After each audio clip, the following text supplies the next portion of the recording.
Pagi, Bu. Pagi. Wah, sudah datang.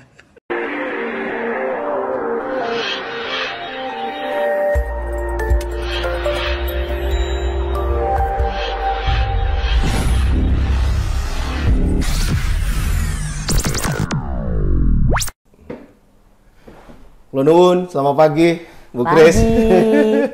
Halo. Aduh, apa kabar, Bu? Sehat ya? Baik, sehat aduh. ya. Terima kasih untuk waktunya di tengah kesibukan ini, Bu. Sama-sama, Bapak. Ini namanya sahabat-sahabat Lusindo, Bu. Oke. Boleh kita kasih dada, Bu. Halo sahabat-sahabat Lusindo, pagi hari ini saya ada di Salatiga. Bercandaan anak muda di 7 katanya.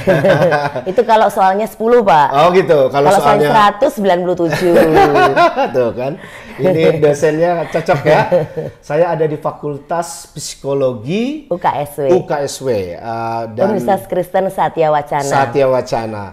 Dan spesial karena pagi ini mengganggu waktunya Ibu Kris, kita akan ngobrol-ngobrol seputar mental health, kesehatan mental, tetapi juga kegiatan dan pelayanan beliau. Bu Kris, apa kabar? Baik. Sehat ya, Bu ya? Sehat ya. Kalau hari-hari berarti Ibu sudah harus jam berapa, Bu, di kantor atau di fakultas? Ya, sebetulnya memang tidak harus jam berapa ya, tetapi artinya saya memang berkomitmen untuk pagi sebelum jam 8 saya sudah sampai di tempat ini, kecuali kalau mengajar jam 7. Kan memang kami jadwal mengajar dari antara jam 7 sampai jam sore ya. Karena saya ada tugas tambahan, jadi saya mengambil kalau nggak pagi ngajarnya jam 7 ya sore. Tapi ini untuk hari ini saya nanti sore. Waduh. Jam 4 sampai jam 8. Ini jadi waktunya terus. Bu, maaf Bu, maju di sini aja, Bu, okay. ya. Nah, sudah berapa lama? Jadi Ibu selain pengajar tapi juga dekan gitu ya, Bu? Ungkap apa, Bu? Jabatannya kalau boleh sahabat-sahabat sejak tahu. 1 Desember 2022 saya diberikan tugas tambahan dari Ibu Rektor sebagai dekan Fakultas Psikologi UKSW. Sampai 2027 nanti. 2022 sampai 2027. Ya. Rasanya gimana, Bu? Ya. Peralihan atau penambahan apa tadi? Dengan tugas tambahan baru. Ya, rasanya luar biasa. Dulu mimpi nggak, Bu, jadi dosen, jadi apa lagi sampai tanggung jawab dekan begitu? Kalau sebagai dekan saya tidak pernah berpikir untuk ke arah itu ya.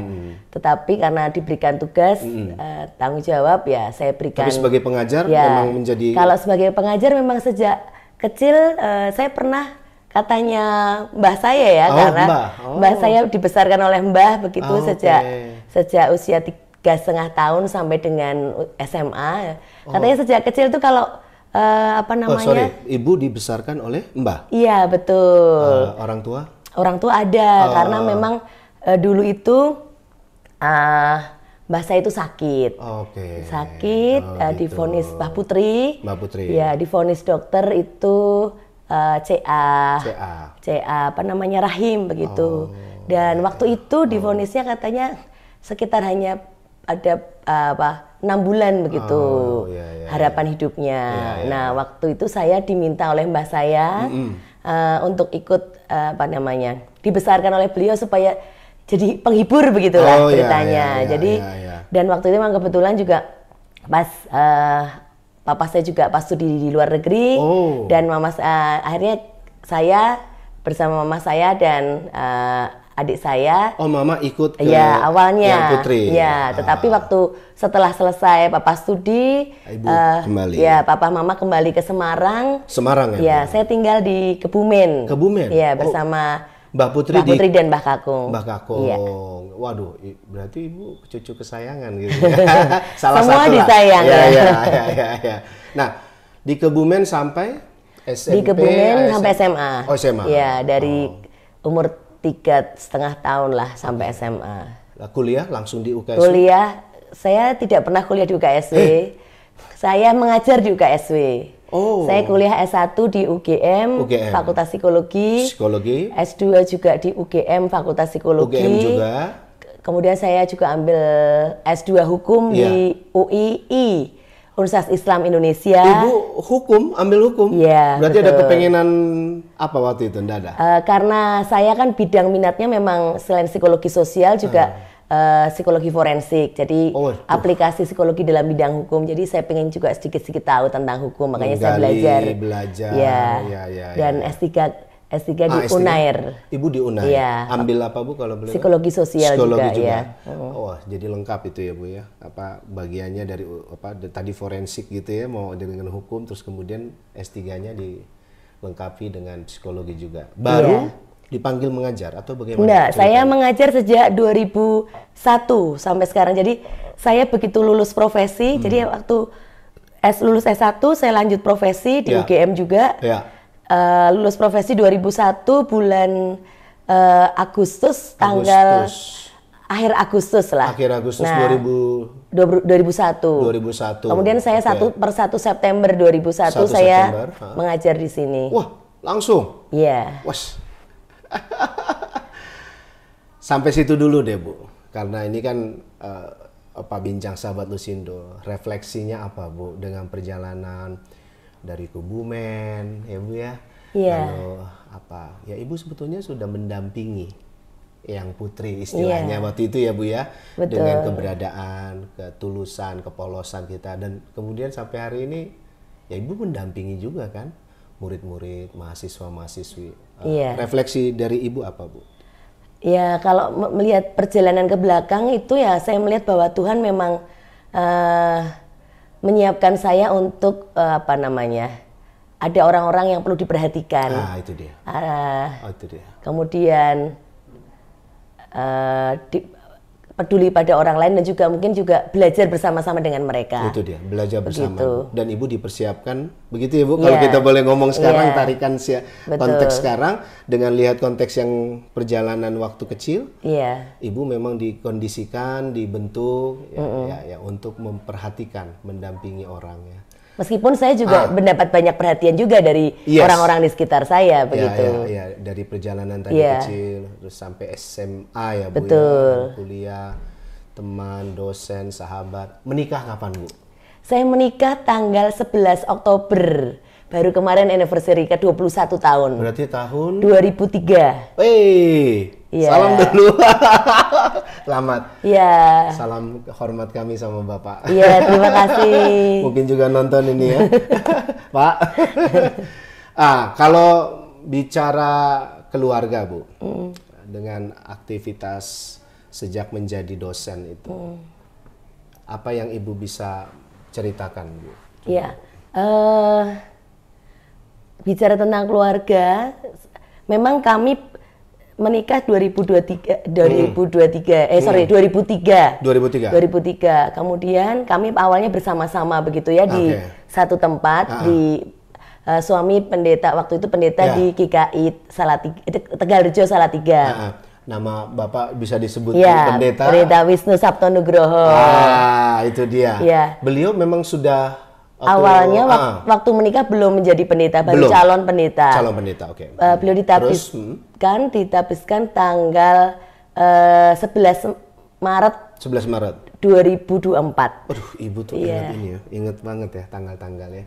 Nah, perjalanannya Ibu jadi dosen bagaimana Bu? Coba dengan kehidupan berkeluarga. Ya, kalau saya mencoba untuk menyeimbangkan tugas dan tanggung jawab saya dan peran saya masing-masing ya. Artinya bahwa kalau awalnya dulu saya memang bersama-sama satu rumah begitu ya dengan suami, tetapi kemudian sejak 2005 saya studi di Jogja, suami kan masih di sini. Itu kan juga akhirnya juga LDR. Nah, kemudian setelah saya lulus, suami saya kemudian malah pindah ke Jogja karena tugas khusus, jadi pendeta tugas khusus di Jogja. Jadi juga LDR sampai sekarang. Di LPPS begitu Bu? Betul. Sejak PPK, pendeta pelayanan khusus. Pendeta tugas khusus ya. Nah, jadi sejak 2005 sampai sekarang kami LDR, long distance. Tapi kami tetap menikmati dan mensyukuri itu karena meskipun orang bilang ya memang banyak tantangannya, tapi kami berdua tetap bangun komunikasi setiap hari, ya, Bu. begitu. Caranya gimana Bu? Membangun komunikasi mental juga ya Bu ya. Betul. Kan kita harus berani menghadapi apa yang Tuhan rancang dalam hidup kita. Betul. LDR itu kan nggak mudah, Bu. Betul. Pacaran aja nggak mudah, apalagi menikah. Nah, gimana Bu, coba Bu? Iya, karena kita kan sudah sepakat, maksudnya menikah bersama. Jadi kan memang situasi ketika LDR pun juga bagian dari kesepakatan bersama. Artinya ketika suami saya dipanggil untuk melayani di LPPS, itu juga atas sepersetujuan saya dan kesepakatan saya. Saya berpikir bahwa Tuhan mau pakai beliau dalam lingkup yang lebih luas, begitu. Jadi saya juga tidak bisa memberikan menghambat, dan justru saya harus mendukung. Nah, yang bisa saya lakukan ya tadi ya tetap bisa berperan sebagai istri yang baik, meskipun saya juga ada tugas di fakultas, di kampus. Jadi kami akan bagi waktu, atur, karena Mas Jogja Salatiga juga tidak jauh ya, cuma 2 jam lah, 2 jaman. Paling lama ya dan keadaan lancar ya Bu ya. Iya betul, 2,5 jam. Jadi macet-macetnya 3 jam nggak seringnya. Macetnya 3 jam. Nggak nyampe, apalagi sekarang ada tol. Apalagi ada tol dan sekarang zamannya digital ya Bu. Maksudnya tektokan komunikasi bisa betul. Ini Bu ya. Zaman dulu saja sejak 2005 itu kan juga belum mudah ya untuk komunikasi ya. Terus piye Bu? Gimana ya tetap kami berkomunikasi meskipun mungkin biaya yang harus dikeluarkan itu besar, tapi itu yang kami tanggung ya, menjadi bagian dari hal yang harus ditanggung supaya kita bisa terpenuhi kebutuhan komunikasi, afeksi, relasi dan sebagainya itu dijalani dengan sukacita. Betul. Begitu ya. Itu Ibu dengan kan sebaliknya Ibu juga didukung oleh Bapak. Pasti, betul. Tadi kan Ibu bilang mendukung Bapak. Iya. Saya sebagai dekan ini juga atas persetujuan dia. Jadi saya ketika misalnya diminta oleh Bu Rektor untuk diberikan tanggung jawab sebagai dekan, saya meminta izin beliau dulu untuk apakah diizinkan atau tidak, dalam arti meskipun saya memang sebagai pribadi yang mandiri ya, tetapi kan karena sudah menikah itu tetap saja harus ada komunikasi dengan pasangan. Jadi nilai-nilai family, saling respect, saling menghormati, saling sepakat. Itu zaman maju kayak gimana pun tetap harus dipertahankan. Betul, itu harus dipertahankan, apalagi itu di dalam keluarga dan dalam pasangan. Sehingga Ibu kuat menjalani tugas tanggung jawab di Fakultas Psikologi. Betul. Kesehariannya Bu sekarang di sini Bu? Ya kalau gimana sih Bu, ceritain sehari-hari Ibu? Sehari-hari saya sebagai pengajar tetap. Ibu tinggal di? Saya di Salatiga, di dekat Tegalrejo. Tegalrejo. Sebetulnya lebih tepatnya di Tetep Gambir gitu ya. Tapi dekat Tegalrejo. Berapa lama Bu? Dari sini kampus? Ke kampus ke sini sekitar mungkin 15 menit ya. Enak. Dekat ya. Tapi mungkin bagi orang-orang Salatiga ini cukup jauh. Cukup jauh ya, Bu? Karena persepsi jarak orang Salatiga itu dekat. Jadi kemana-mana kan dekat begitu. Jadi dianggap rumah saya cukup jauh, tapi buat saya enggak jauh. Kalau orang Jakarta 15 menit itu jauh. Dekat sekali ya. Ya karena bisa 2 jam dah perjalanan. Baik Bu, hari-hari dari pagi, siang, sore. Iya, seperti biasa. Kami di rumah masing-masing. Itu saya tinggal di Salatiga dengan adik saya dan juga anak asuh saya. Anak asuh? Iya betul. Karena memang kami menikah 21 tahun ini, Tuhan belum berikan kami anak secara biologis, tetapi kemudian kami berkomitmen untuk menjadi saluran berkat bagi anak-anak yang mungkin belum bisa sekolah begitu ya. Jadi akhirnya kami 1 orang, 2 orang, berapa orang Bu? Anak asuh kalau boleh kami berkomitmen sejak tahun 2009 sampai sekarang. Sampai 2003. Sekarang kalau dihitung jumlahnya itu kan datang dan pergi ya, karena sudah selesai ya, lulus itu 35 orang. 35 anak asuh? Iya. Walaupun datang dan pergi toh? Iya, maksudnya ada yang tinggal di tempat kami, ada yang mungkin nggak tinggal di tempat kami tapi kami support pembiayaan, ada yang kami support full, ada yang cuma mereka dapat beasiswa tetapi mereka tinggal di rumah bersama saya, menjadi anak asuh saya begitu. Oke, kita ini dulu, nanti kita coba sentuh itu ya Bu ya. Kalau ini menarik nih, luar biasa ya teman-teman, sahabat-sahabat Lusindo, keseharian di sini Bu. Siang? Ya, pagi kami biasanya doa pagi dulu jam 5, jam berapapun kami tidur, kami berkomitmen untuk dimanapun, entah di Jogja, entah di Salatiga, kami doa pagi dulu. Setelah itu kami menceritakan aktivitas kami hari ini rencananya seperti apa dalam keluarga. Habis itu baru saya berangkat kurang lebih sekitar ya jam 7-an lah gitu ya. Berangkat ke kampus. Begitu. Kemudian kadang mengajar, tergantung jadwalnya, mengajar ataupun mungkin ada rapat ataupun ada agenda-agenda di fakultas ataupun di universitas yang harus Senin diikuti. Sampai Jumat Senin atau sampai Sabtu? Jumat. Oh Jumat. Senin sampai Jumat.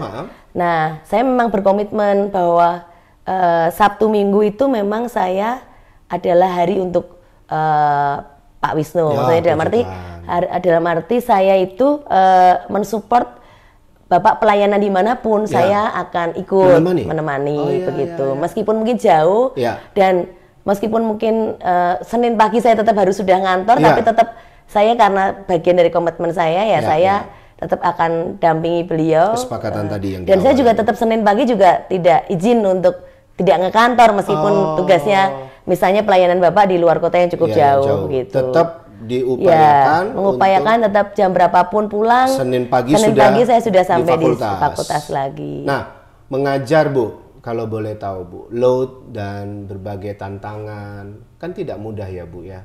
Karena Ibu juga plus sebagai dekan sekarang. Gimana Bu secara ini? Kalau mengajar memang kita memenuhi harus sesuai dengan ini ya, aturan yang berlaku untuk setiap dosen begitu ya. Setiap dosen tugasnya tridharma, mengajar, meneliti dan pengabdian masyarakat. Mengajar, penelitian dan pengabdian masyarakat.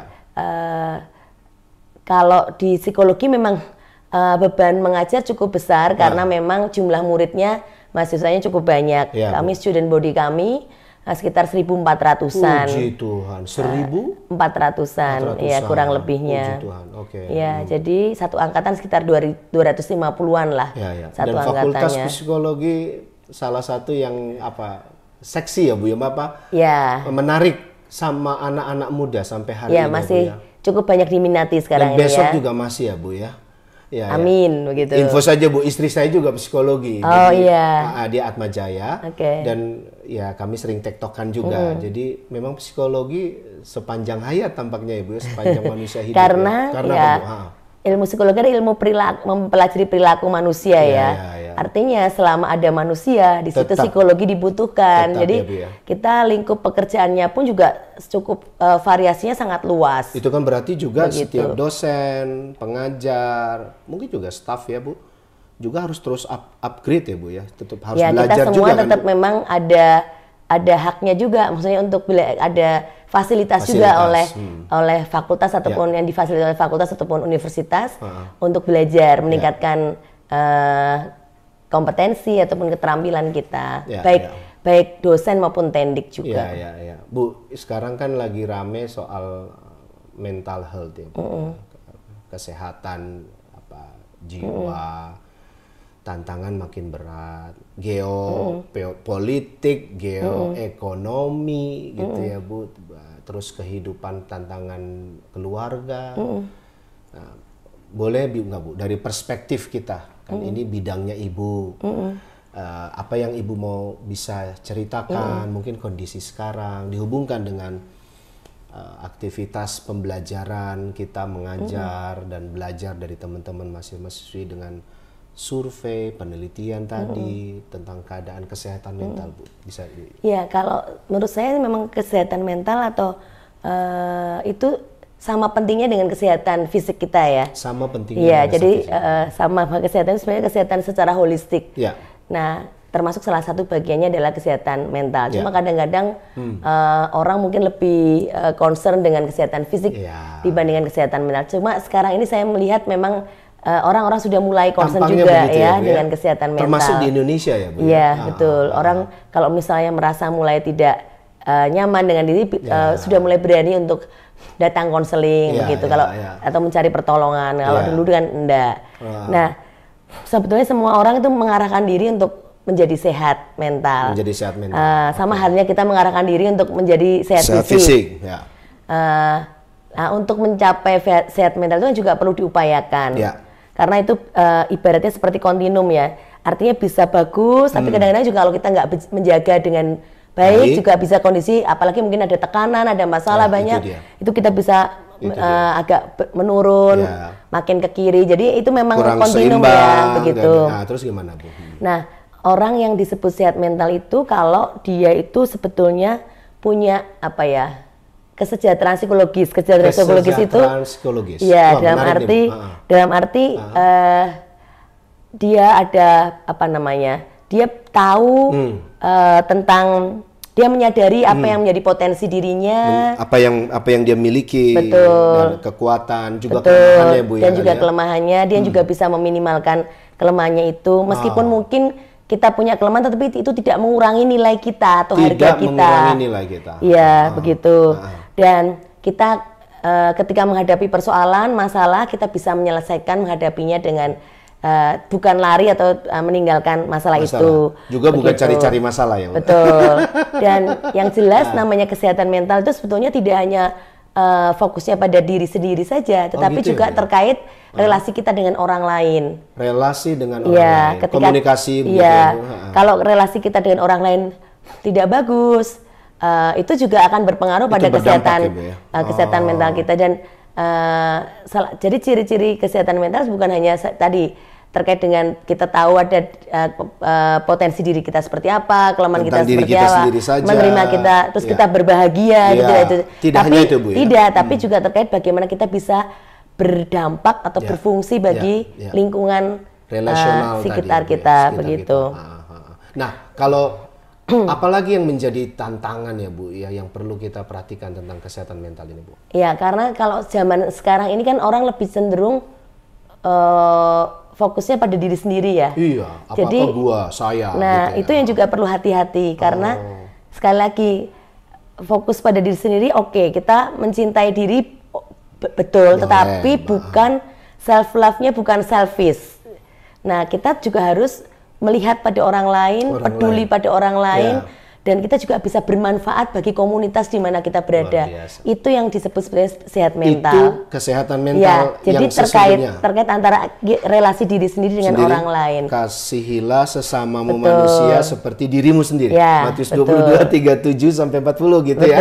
Nah, kalau apalagi Bu, kalau ini kan berarti harus ada dialogis, kita mengelola ya Bu ya. Betul. Nah, gimana, Bu? Ada usaha yang harus kita lakukan untuk kita mengelola supaya sama halnya ketika kita mau sehat fisik, kan harus ada upaya olahraga, makan sehat, istirahat cukup. Nah, itu juga bagian dari kalau kesehatan mental apa Bu? Kesehatan mental juga demikian.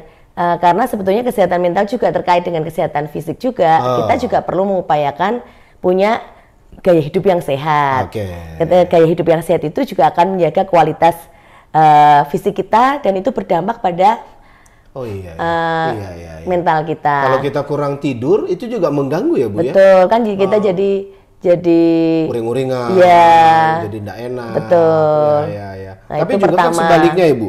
Sebaliknya juga. Ya, itu saling mempengaruhi. Jadi kondisi mental kita itu juga akan berdampak pada fisik kita. Kita bisa jadi kalau kondisi mental kita tidak bagus, kurang sehat mentalnya, ya itu juga akan bisa berpengaruh pada fisiknya. Ya. Itu pertama. Misalnya contohnya, gimana, Bu? kalau misalnya saya itu cemas gitu ya. Cemas ketika menghadapi itu kan bisa berpengaruh pada saya jadi sakit perut atau saya kemudian jadi deg-degan, sampai nggak bisa mengontrol kepala gitu. Kalau ada masalah kan juga kita juga akan bisa jadi pusing gitu. Itu kan juga bisa juga berpengaruh. Indikasi ya Bu, itu tanda ya Bu. Nah, ada beberapa hal yang memang kita perlu hati-hati kalau kita punya ada tanda-tanda, misalnya contohnya. Nah, gimana Bu?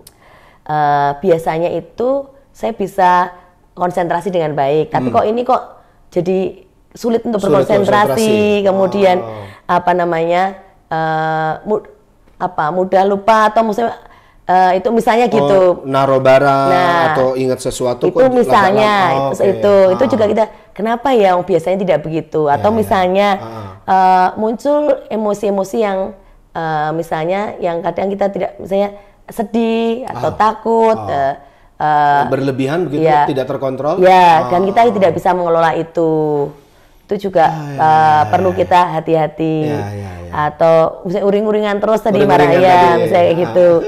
Kemudian nggak bisa tidur, itu juga bisa. Sulit tidur juga. Itu kan berarti kan ada sesuatu yang dipikirkan biasanya juga. Nah, itu juga Ya kalau sesekali, mungkin kalau orang punya masalah sulit tidur nggak, tapi kalau itu berkepanjangan itu yang perlu diwaspadai, akan berdampak pada kesehatan mental kita. Apalagi, Bu? Misalnya biasanya makan ya saya tiba-tiba kehilangan nafsu makan, nggak doyan makan, atau malah justru makan yang berlebihan. Nah itu juga ya, Bu, itu juga bisa artinya ada sesuatu yang bisa jadi ada persoalan dalam diri kita yang kita justru mekanismenya munculnya tadi kopinya dengan cara makan berlebihan atau tidak mau makan sama sekali gitu. Ya, itu kita juga harus aware, menyadari perubahan-perubahan yang ada dalam diri kita. Terus merasa tadi sedih berkepanjangan sudah terus kemudian ya intinya kita tidak bisa mengontrol perilaku kita, itu juga bisa jadi tanda-tanda bahwa ada persoalan. Cara mengelola supaya kita menjadi lebih sehat mental. Iya, Bu.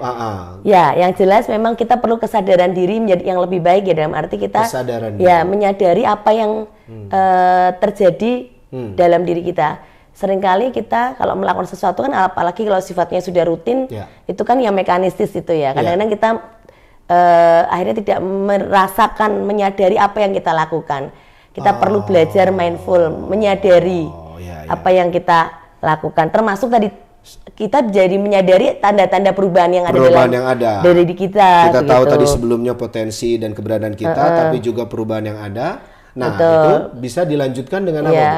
Terus kita juga tadi yang gaya hidup sehat sudah tadi ya. Terus ya juga kita juga harus tadi relasi kita dengan orang lain gimana. Kalau biasanya saya senang berteman, tapi tiba-tiba kok saya males ya ketemu teman, saya nggak mau terhubung dengan orang, saya nggak mau keluar kamar, itu juga kita perlu waspada. Berarti karena saling terhubung itu juga akan menolong kita untuk kita bisa menjaga kesehatan mental kita. Karena tadi saya sampaikan bahwa kesehatan mental tadi kan terkait dengan juga relasi kita dengan orang lain dan bagaimana kita berkontribusi untuk orang lain, atau komunitas di mana kita berada. Betul. Terus hal yang sebetulnya sangat berbagai penelitian menunjukkan bahwa bersyukur atau gratitude itu sesuatu hal yang sangat penting untuk kita bisa menjadi sehat mental. Gimana, Bu? Ya, karena dengan kita bersyukur, kita kan melihat sesuatu yang positif di balik hal yang mungkin tidak baik yang kita alami, misalnya gitu. Apapun yang kita alami, kita syukuri, kita nikmati. Baik itu yang kayaknya keseharian tadi. Betul. Atau bahkan di saat-saat yang kayaknya nggak banget gitu ya, Bu, ya, kita bisa menemukan jadi kita perlu menemukan hikmah di balik musibah, misalnya kalau kita mengalami, atau misalnya kita melihat sisi kebaikan di balik ketidakbaikan yang kita alami. Misalnya contohnya kalau kita sedang dalam kondisi sekarang ini kan cuaca sedang tidak enak ya. Jadi kadang buat panas. Nah, itu juga kan orang mungkin mengeluh. Kemudian juga mungkin kondisi badan juga nggak enak, jadi sakit. Nah, kita tetap dengan kita mensyukuri, panas, tidak semua orang juga merasakan hal yang sama. Di tempat lain mungkin jauh lebih panas. Itu kan bagian yang juga kita tetap bisa mensyukuri di balik kepanasan Tuhan tadi. Nah, itu membuat kita menjadi lebih bisa menerima. Jadi hindari keluhan-keluhan ya. Hindari keluhan-keluhan. Lebih sering berpikir positif gitu ya terhadap sesuatu hal. Melihat apa yang baik. Melihat apa yang baik, bersyukur tadi ya, itu menjadi Tapi bukan berarti tidak berpijak di atas tanah kan, Bu? Enggak, tetap gini, kita tetap gimana, Bu? Apa sih realitas tadi kan, kesadaran itu kan perlu ya. Kita tetap menyadari kita dalam situasi yang seperti apa. Ya memang panas nih gitu ya, Bu. Tapi fokusnya bukan pada masalahnya. Gitu, tapi ada hal apa yang bisa kita syukuri. Kalau misalnya kita bisa lakukan supaya tidak panas, bagaimana ya? Kita lakukanlah. Jangan berdiam diri. Itu juga bagian dari kesehatan mental. Menjaga kesehatan mental itu. Apalagi, Bu, kalau boleh tahu? Tadi kemudian jadi menurut saya juga kesediaan untuk belajar ya. Artinya setiap hari manusia seumur hidup kan kita terus belajar. Kita kapan berhenti belajar ya? Pada saat kita mati lah. Nah, jangan mudah berpuas diri. Atau mungkin juga jangan pernah merasa sebagai ahli misalnya gitu. Jangan sombong ya, Bu, tapi kita terus untuk mau belajar sesuatu. Itu juga bagian dari kita menjaga kesehatan mental kita. Kemudian, nah kalau misalnya memang betul-betul kita sudah tidak bisa mengelola permasalahan atau tekanan yang membuat kita kemudian tertekan dan bagaimana, mengganggu kesehatan mental kita, ya jangan malu untuk kita minta bantuan orang lain. Datang ke pendeta misalnya, datang ke konselor, datang ke orang-orang yang bisa dipercaya. Nah, titik ini Bu, titik tidak malu kan masih ya, karena tadi Bu kita bicara kesehatan mental saja. Ya kalau di luar negeri mungkin sudah lebih aware ya Bu ya, lebih tahu dan lebih aware. Di Indonesia ya walaupun agak terlambat tapi sudah mulai. Tapi kan kesediaan datang kepada ya pendeta, tapi khususnya pada konsultasi itu kan ada apa Bu? Psikiater dan apa Bu? Psikolog kalau psikolog, kami. Ya. Kalau yang Ibu psikolog ya Bu? Ya, psikolog. Bu, bedanya apa Bu? Coba Bu. Ya, kalau psikolog dengan psikiater bedanya, kalau psikiater basicnya dokter ya. Dokter. Kalau kami psikolog, kami bukan dokter, jadi kami memang bisa nantinya kan ada aturan psikolognya, psikolog umum, psikolog spesialis dan subspesialis nantinya akan diatur begitu. Tapi sekarang ini masih secara umum psikolog begitu ya. Bedanya ya kalau kami memang melakukan dengan cara konseling, psikoterapi, tidak menggunakan obat-obat secara medis. Kan.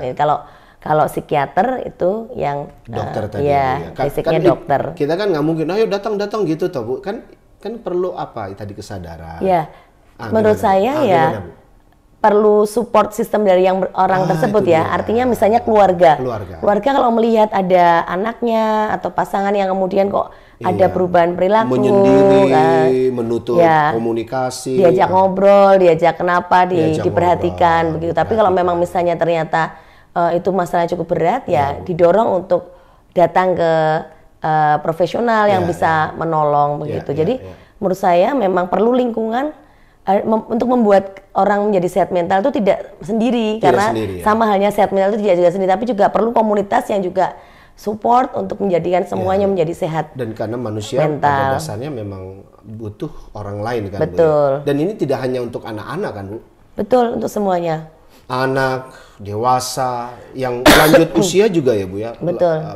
Perempuan, laki-laki gitu ya, Bu. Jadi, nah gimana Bu? Kalau proses pengalaman Ibu, kalau datang konsultasi ke Bu Kris, kira-kira kalau yang sekarang tentang bicara kesehatan mental apa Bu yang bisa dibagikan Bu? Keadaan sekarang? Maksudnya yang klien yang datang ke saya?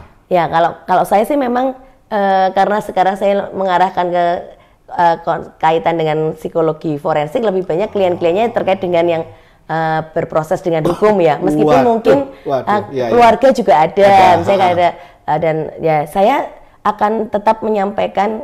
Memang kalau konseling itu kan memang kita tetap bagaimana mengupayakan yang bersangkutan juga berdaya begitu kan. Nah tetap juga memberikan support, menyampaikan bahwa tadi setiap orang itu tidak sendiri, dia punya orang lain ya. Jadi kalaupun misalnya ada hal yang memang sudah mentok nggak bisa ini ya justru kami lah, dalam arti misalnya psikolognya itu juga punya tempat bantuan untuk membantu. Dan yang jelas memang dalam proses itu harus ada kepercayaan antara satu dengan yang lain. Begitu. Kalau dengan keluarga Bu, pengalaman yang Ibu hadapi baik soal yang berhubungan dengan hukum atau family yang sekarang ini bagaimana Bu? Sebagian besar persoalan terkait dengan hukum, khususnya misalnya anak-anak yang berkonflik dengan hukum itu karena dari background keluarga yang bermasalah, sebagian besar begitu. Broken home?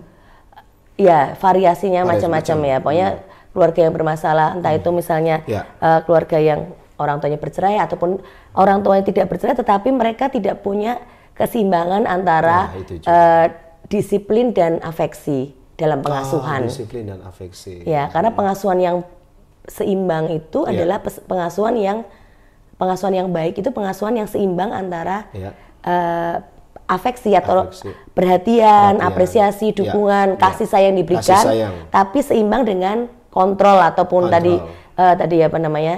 dalam hal pendisiplinannya seperti apa.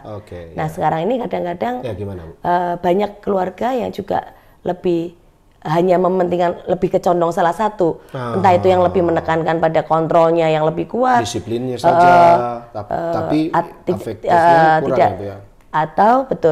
Atau yang terlalu misalnya permisif, menunjukkan kasih sayang, memanjakan dan sebagainya. Gitu ya, biarin aja, nah, nanti itu juga, sadar sendiri, padahal itu nggak benar ya. Itu sebetulnya akan justru membuat anak menjadi berpersoalan.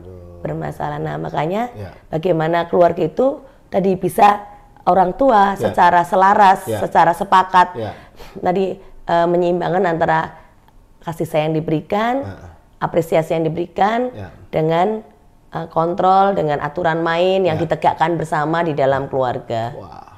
Begitu. Nah, kalau dengan menjaga kalau kesibukan ibu ya Bu ya, bagaimana cara ibu mengelola waktu untuk mengajar? Terus kemudian ibu juga pasti juga ada mahasiswa yang bermasalah kan misalnya Bu. Ya, kalau kami juga sebagai dosen wali ya, kalau di S1. Dosen wali. Dosen wali itu ibaratnya kayak pengganti orang tua. Kalau ada mahasiswa ada persoalan bisa bercerita kepada kami. Nah, kalau ada masalah pada mahasiswa kami, khususnya mahasiswa tersebut perlu datang ke dosen wali untuk bercerita.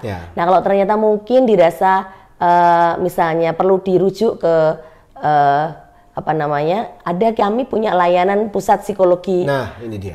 Pusat layanan psikologi Satya Wacana. Pusat layanan psikologi Satya Wacana. Atau PLP Satya Wacana. Sudah lama atau baru berdiri? Sudah lama sejak fakultas ini berdiri.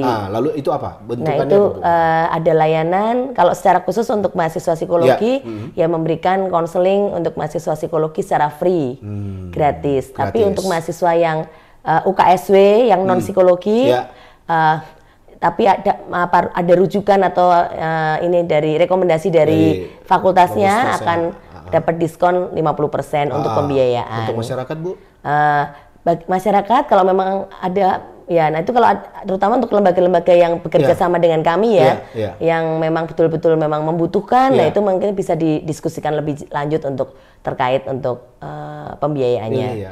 Tapi secara umum kami memberikan layanan konseling, kemudian psikoterapi maupun training juga ada, ataupun juga psikotes bagi misalnya lembaga-lembaga atau instansi yang memang membutuhkan proses assessment untuk karir ataupun misalnya luar biasa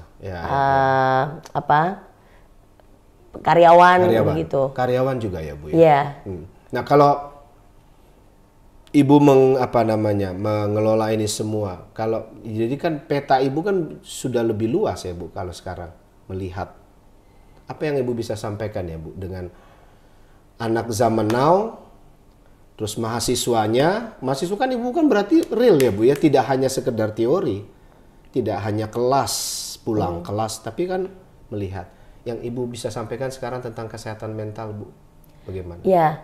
Kesehatan mental itu perlu diupayakan menurut saya, perlu diupayakan dan kita sebagai pribadi harus mengambil bagian untuk mengupayakan tadi mengambil bagian hal-hal yang bisa kita lakukan seperti tadi yang sudah saya sampaikan saja, termasuk juga kita sebagai bagian dari komunitas juga bisa memberikan support bagi orang-orang di sekitar kita untuk juga menjadi sehat mental. Kalau tentang KDRT Bu tadi, saya agak dengan keluarga, ada pengalaman nggak Bu untuk mengungkapkan soal kesehatan mental, tidak hanya KDRT kali Bu, tapi kekerasan yang terjadi? Ya, saya termasuk juga karena beberapa yang saya konselingi juga persoalan terkait dengan kekerasan dalam keluarga, ataupun juga saya juga ikut terlibat dalam Satgas PPKS di universitas juga, dan artinya memang sebetulnya kekerasan itu tidak diperbolehkan dan tidak bisa ditolerir. Jadi ketika misalnya itu dilakukan atau terjadi di keluarga atas nama apapun, entah itu misalnya mendidik atau mendisiplin ataupun apapun, itu tidak bisa dibiarkan. Tidak dibenarkan ya. Dibenarkan. Atas nama alasan apapun ya. Iya, betul. Gimana Bu? Nah, karena itu bisa berpengaruh pada kondisi termasuk kesehatan mental kita. Ya, kalau ada persoalan itu keluarga perlu bahkan kalau perlu, kalau misalnya sudah tidak bisa dalam proses konseling, ya bisa menurut saya sih bisa dilaporkan ke jalur hukum karena itu kan ada gitu ya, undang-undangnya sebetulnya ke situ. Tapi kalau paling tidak memang kompleks ya untuk terkait dengan ADRT itu kenapa?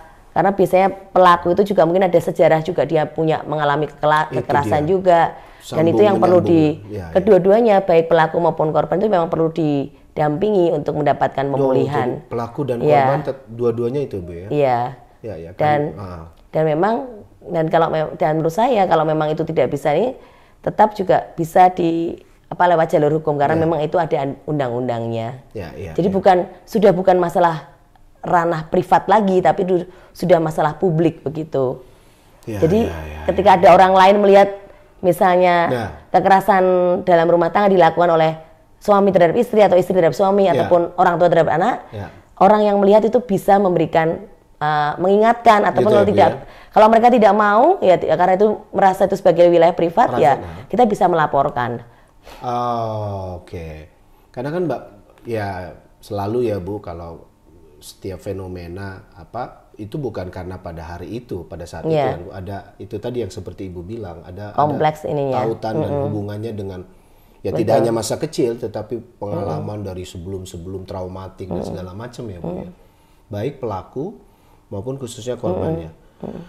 Kalau Ibu melihat untuk Indonesia Bu, kan kita juga masih ramai selain KDRT, bullying juga ya Bu ya. Kemudian tantangan kita ke depan ini gimana Bu? Untuk Indonesia dulu Bu. Ya, untuk Indonesia kalau saya sih kita mulai dari diri kita dulu ya.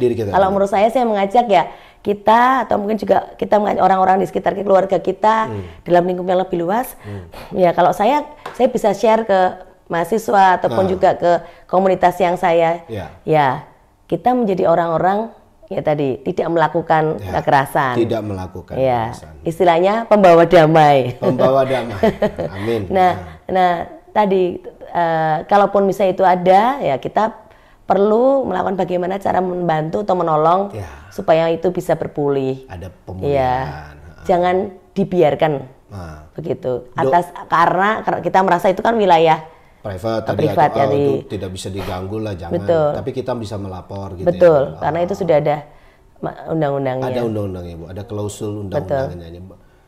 Bu, kalau soal doa, peran doa itu gimana Bu kalau dalam pemulihan tadi yang Bu bilang? Ya, kalau menurut saya itu hal yang penting ya, penting karena sebetulnya dalam proses pemulihan kekerasan dalam rumah tangga, termasuknya kekerasan tidak hanya kekerasan dalam rumah tangga juga ya, itu juga pengampunan itu menjadi hal yang juga penting. Nah, doa itu sebagai bagian dari upaya kita relasi kita dengan Tuhan dan bagaimana kita juga upaya kita mengampuni pelaku misalnya begitu. Meskipun misalnya itu sudah dengan hukum, tapi kan tetap ada dengan diri sendiri ada luka-luka batin yang perlu dipulihkan. Itu pengampunan menjadi hal yang bisa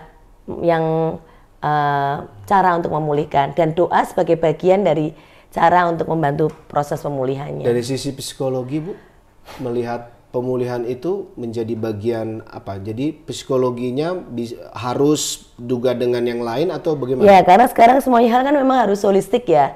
Kita tidak bisa melihat dari bagian per bagian saja. Tidak bisa bagian per bagian. Kita bisa saling bersinergi untuk membangun, membuat menjadi pulih secara utuh. Begitu. Okay. Yang Ibu alami dan jalani selama ini begitu ya Bu? Iya. Dan harus begitu ya? Iya. Oke. Nah, kalau kehidupan kampus Bu, kalau tadi kan luas Indonesia, ya dunia dengan keadaan kita. Kampus Bu, bagaimana tantangan mahasiswi psikologi khususnya untuk sekarang ini dan ke depan apa Bu? Ya, tidak hanya mahasiswa psikologi, saya kira ya secara umum ya. Ya Bu. Tantangan ke depan menurut saya juga jauh lebih. Ya pasti berbeda dengan tangan-tangan zaman kita dulu gitu ya. Apalagi perkembangan teknologi luar biasa. Iya Bu, sehingga sekarang berbagai jenis pekerjaannya pun juga bervariasi. Nah, anak zaman sekarang ya harus mau terus belajar. Karena apalagi perkembangan ya, termasuk khususnya terkait dengan teknologi, karena mereka hidup di zaman teknologi. Dan tadi kelenturan apa namanya, entah itu dalam berpikir atau mungkin juga dalam berelasi atau dalam terkait dengan menjaga relasi emosinya itu juga diperlukan supaya dia bisa lebih, istilahnya apa ya, resilient itu bisa bertahan menghadapi situasi yang sulit sekalipun ke depannya di keadaan yang paling sulit sekalipun. Iya, bahkan mungkin melenting menjadi lebih baik begitu. Begitu. Dan memang itu tantangannya nggak mudah dan menurut saya itu perlu dilatih. Perlu dilatih ya. Dan latihannya dari mana? Ya dari rumah. Dari rumah, dari keluarga yang melatih melalui hal-hal yang kecil-kecil. Ibu juga melatih disiplin diri. Anak-anak asuh ibu gitu, Bu? Ya. Kami mencoba untuk tadi berapa, Bu? 35 kalau dikalkulasi? Iya, tapi kan tidak 35 langsung ya. Datang dan pergi. Pernah yang paling banyak itu di rumah 11 orang.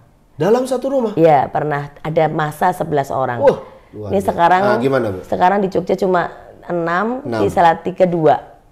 Ya itu juga sudah luar biasa, Bu. Nah, cara Ibu, tadi kalau bicara tentang yang penting kan keluarga. Dalam mereka juga mengelola, kita perlu membantu. Pengalaman gimana, Bu? Coba, Bu. Ya sama yang kami sampaikan pada anak bahwa di dalam rumah itu adalah sebagai keluarga. Nah, keluarga itu kan harus ada saling peduli. Kepekaan pada yang lain. Kalau ada masalah dia dikomunikasikan supaya bisa dibantu yang lain. Nah, itu yang mulai dari hal-hal yang sederhana. Jadi pendisiplinan diri terkait pertama tadi jam 5 pagi harus doa pagi, itu bagian dari yang mengawali hari dengan menyerahkan pada Tuhan. Kemudian berkomunikasi, ngobrol terkait dengan apa yang direncanakan, termasuk bagian dari kepedulian. Kalau yang butuh apa silakan sampaikan aja. Ada yang bandel-bandel nggak, Bu? Ya namanya anak ya biasa ya. Ya begitu. Ada ya, Bu ya? Ada. Ibu cara ininya mengelola atau menjadikan dia sahabat supaya bisa. Iya. Saya dengan diri saya suami saya lebih sabar daripada saya. Karena pendeta? Mungkin. Tapi tidak semua pendeta begitu. Setuju. Pendeta juga manusia. Ya. Gimana, Bu, terus? Ya, ya sesuai dengan masing-masing caranya bisa, gayanya bisa berbeda, tetapi memang di depan anak saya sama bapak harus sama apa yang disepakati. Kalau salah ya diingatkan, dimarahi, tapi yang penting memang sebaiknya tidak membuat mereka menjadi luka batin ya. Meskipun kadang-kadang juga nggak mudah begitu ya. Kalaupun akhirnya terluka ya kita harus berproses berpulih. Dibicarakan tadi kenapa ibu marah karena ini. Jadi ditunjukkan ketika saya marah bagian mana yang membuat saya marah sehingga mereka tahu begitu. Karena tiap anak kan karakter berbeda ya, Bu ya. Kalau hal yang baik ya kita perlu apresiasi. Gitu ya. Makanya tadi mencoba menyeimbangkan antara afeksi dan kontrol, disiplin begitu. Yang soal berpacaran mereka gitu ada nggak, Bu? Soal gimana? Ada pernah Ibu pernah hadapi sampai nilai atau kualitas belajarnya jadi menurun dan atau sebaliknya? Ya namanya anak ya tadi ya saya cuma ajak bicara dan kadang kalau saya ini ya saya marahi kalau misalnya nggak nggak bener, tapi artinya saya minta kembali ke impian mereka itu dulu untuk kenapa mau bersama-sama dengan kami kan tinggal bersama untuk mau belajar. Gitu. Yang utamanya utama itu gitu. Terus pacaran nggak masalah, tetapi harus juga bisa seimbang dengan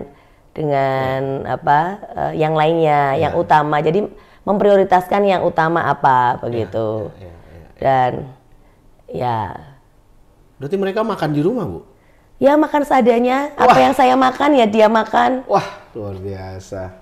Kamar memang ada yang satu berdua, ada yang satu sendiri tapi kecil kamarnya. Iya.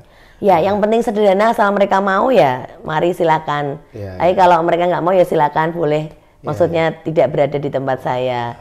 Begitu. Idenya dari mana dulu, Bu? Awal tentang idenya bahwa dulunya rumah atau kami menempatkan ke Anda sebagai anak asuh kami, atau dari ya, mana itu?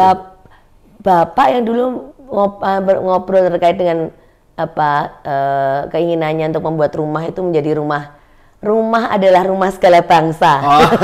Maksudnya rumah segala ya, bangsa. siapapun orang sebenarnya boleh monggo ya. Tapi khususnya kalau yang anak asuh itu ya biasanya ketika bapak pelayanan atau ada anak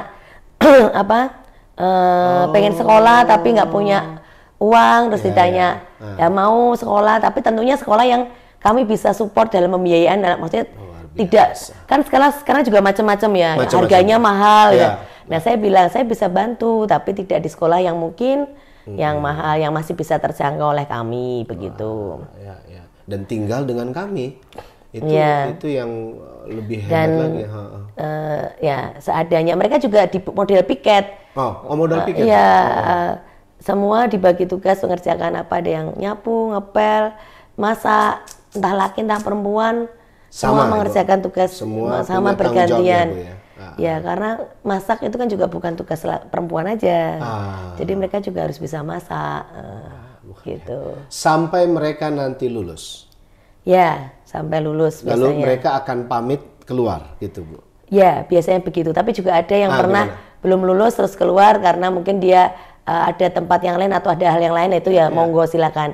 Prinsipnya saya tidak sama suami, ya kan niatnya mau menolong. Betul. Namanya menolong itu kan berarti tidak, ya kalau mereka sudah cukup dengan pertolongan kami monggo silakan. Ya kalau misalnya mereka sudah selesai lulus ya berarti mereka memang harus keluar karena akan ditempati mungkin orang lain yang memang lagi yang akan bersama dengan kami. Dan saya juga cuma berharap dengan mereka tidak perlu atau tidak harus membalas kami dengan maksudnya kalau mereka sudah sukses cukup mereka mau berbagi dengan orang lain yang juga membutuhkan. Kalaupun mereka mungkin masih ingat kami ya itu bonus. Begitu. Mereka mau mengucapkan terima kasih atau mungkin belum mengucapkan terima kasih. Kalau saya bilang lupa ya nggak mungkin karena kan range durasinya panjang ya Bu ya. Selama kuliah apalagi. Itu tidak masalah ya Bu sama Ibu ya dan Bapak? Tidak masalah. Karena ketika kami tadi mengharap sesuatu atau misalnya menuntut tadi timbal balik dari orang lain itu kan artinya itu menjadi tidak ikhlas kan. Dan di sisi lain kan ketika kita punya harapan dan itu tidak terpenuhi nantinya itu akan membuat kami juga kecewa, kemudian menjadi apa? Kok gitu itu berpengaruh pada kesehatan mental kami nanti. Nah makanya prinsip kami namanya menolong ya menolong sudah. Ikhlas, kalaupun itu mereka juga sering jadi masalah kesehatan mental ya Bu ya. Iya, karena ketika kadang-kadang kita mengasihi, memberi, berbagi, tapi kita ada kompensasi atau apapun ya Bu ya. Iya. Dan kita jadi kecewa ya Bu. Iya. Kalau betul. Gimana Bu? Kalau mengasihi, memberi ya sudah. Ya gitu, sudah. Kalaupun misalnya kamu mau membalas ke saya atau membalas kami, ya itu silakan, itu urusanmu gitu ya. Tuhan. Tapi kalau misalnya nggak pun nggak apa-apa gitu. Itu tidak menjadi urusan kami gitu. Begitu. Dan kita bisa lanjutkan hidup dengan lebih tenang dan terus menjadi berbahagia. Menjadi berbahagia. Betul. Itu penting ya Bu ya? Penting karena salah satu ciri kesehatan mental itu juga berbahagia. Berbahagia. Oh, ketika engkau berbahagia, engkau bisa jadi saluran berkat lebih lagi kan Bu ya? Bisa jadi berbagi. Nah, Bu, kalau dengan pelayanan Bapak ini, mungkin ini yang terakhir ya Bu ya. Hubungan kesehatan mental Ibu sebagai istri pendeta. Ya kan Bu ya? Plus sebagai, waduh, kalau orang kan ngelihatnya, waduh, psikologi ini ya, wis lengkap lah gitu. Pengalaman sehari-hari bagaimana Bu untuk dengan jemaat? Kalau dulu Bapak kan ada bedanya ya, waktu Bapak pendeta jemaat dengan Bapak yang pendeta tugas khusus akan berbeda karena kalau pendeta jemaat kan memang lebih banyak juga terlibat di dalam jemaat. Saya juga ikut lebih banyak terlibat di jemaat. Ketika bukan menjadi pendeta jemaat ya tetap berpelayanan tetapi dengan porsi yang maksudnya mungkin tidak sama seperti ketika pendeta jemaat karena ada pendeta jemaat yang lainnya di situ. Nah, kalau saya menjadi istri pendeta jemaat ataupun yang pendeta tugas khusus pun, saya tetap akan berusaha menjadi diri saya sendiri. Itu dia. Jadi ketika saya melayani itu bukan karena saya sebagai istrinya Wisnu, bukan sebagai istrinya pendeta Wisnu, bukan. Tapi ya saya karena sebagai saya Kris yang melayani Tuhan melayani jemaat. Jadi dan itu juga saya sesuaikan dengan kemampuan saya. Kemampuan Ibu, ya kalau kebetulan waktu jadi pendeta jemaat memang ya cukup banyak yang saya ikuti terlibat karena mungkin ya dari sisi kemauan dan maksudnya senang juga karena memang saya pelayanan itu sejak waktu muda karena maksudnya mbah saya itu kan juga membiasakan sejak SMP saya sudah membantu jadi guru sekolah minggu, maksudnya membantu kakak-kakak sekolah minggu, walaupun sederhana, yang terus kecil, sampai akhirnya jadi guru sekolah minggu waktu SMA gitu. Jadi itu sudah dibiasakan sejak kecil. Jauh sebelum Ibu ketemu Pak Wisnu. Betul. Jadi buat saya tadi melayani itu bukan karena saya sebagai tuntutan sebagai istri. Walaupun itu pendeta. Identitas yang melekat melakukan itu melekat. Tapi saya lakukan karena saya sebagai Kris. Waktu itu ya saya ikut terlibat di yang kategorial, anak remaja, pemuda, lansia, gitu. Ibu-ibu, bapak-bapak, paduan suara. Ibu lengkap sudah. Itu pelayanan kematian. Merawat orang yang meninggal, memandikan jenazah. Betul. Juga. Waduh, Ibu dulu juga biasa. Ikut terlibat. Sekarang kalau misalnya pas diminta, kalau pas saya juga bisa bantu. Karena posisinya kalau sekarang bukan pendeta jemaat tapi ketika misalnya ini saya tahu dan apalagi diminta Bu ya. Pas bisa juga seringnya kadang-kadang di luar kota soalnya kalau sekarang itu. Bu. Kalau sekarang fokusnya saya di pelayanan komisi dewasa aja. Komisi dewasa? Ya. Berarti Ibu masih tetap juga aktif dalam pelayanan begitu Bu ya? Ya lumayan lah. Dan itu saling melengkapi ya Bu ya, kelihatannya Bu ya. Jadi mengajar sebagai dekan, juga melayani di gereja, umat, jemaat, walaupun Bapak pendeta pelayanan khusus, tapi juga tadi anak asuh. 2 pertanyaan Bu, maksudnya 2 yang kami mohon. Yang pertama apa banyak sih? Amat pertanyaannya. 2. Terakhir betul. Nggak selesai. Ya, habis ini selesai karena beliau harus melakukan tugas tanggung jawab. Apa pesan Ibu, Bu? Pertama sama keluarga orang tua ya. Ya ini sedikit kayak parenting gitu ya Bu ya. Dengan soal kesehatan mental. Kedua sama teman-teman muda nih Bu. Mahasiswa, SMA juga, remaja Bu. Monggo Bu, apa pesan Ibu yang soal kesehatan mental ini? Oke. Ya. Dalam keluarga, keluarga itu memang harus menjadi support system untuk semua orang yang ada di dalamnya menjadi sehat mental. Sehat mental. Ya, termasuk dengan pasangan, dengan anak. Ya, jadikan keluarga itu menjadi tempat untuk memang merayakan kasih. Merayakan kasih. Begitu. Terima kasih. Dan mengasihi diri sendiri, tapi juga mengasihi orang lain. Relasional tadi. Ya, sehingga bisa berkontribusi bagi orang di sekitar kita. Begitu. Ya. Kalau untuk mahasiswa Bu, remaja ya teman-teman ya sampai Gen Z juga nggak apa-apa deh Bu, gimana Bu? Apa pesan Ibu? Ya, terus belajar. Jangan mudah berpuas diri.